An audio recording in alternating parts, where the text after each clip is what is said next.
completely at random. They just go up to people and say, you're not meant to be at an unauthorized protest. This is forbidden because of the pandemic. And then they seem to just pick protesters off. It's very similar, actually, to how it was in summer 2019.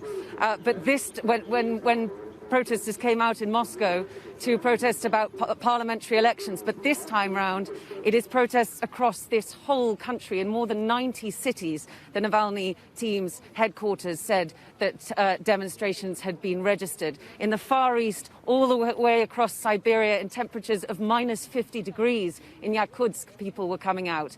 And around 240 detentions so far, we've heard. And I've already seen about 15 people detained here in Moscow. And the rally was only meant to start just 10 minutes ago.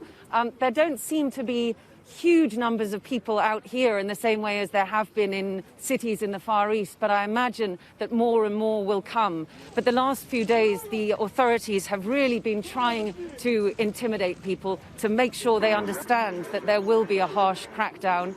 They've also been very aware of the kind of popularity that Navalny's message has gained, especially on the social media website TikTok. There have been 300 million views of pro-Navalny content on TikTok. And Alexei Navalny himself, from prison, praised the school children who had wreaked havoc on TikTok. And that has resulted in messages on state media encouraging parents to make sure they kept their children at home. We've had messages from the Ministry of Education saying that there are other activities that you can do with your children at the weekend. But I just spoke to a 16-year-old who'd come out here. He said that his school had told him that he should stay for extra lessons at school, that his parents had hoped he wouldn't come, but that he wanted to come out not just for Alexei Navalny, but for himself, for his right to defend his opinions and for the future of Russia. Very brave people out. But it isn't just children, it is people of every age come out here. And if you look at the pictures from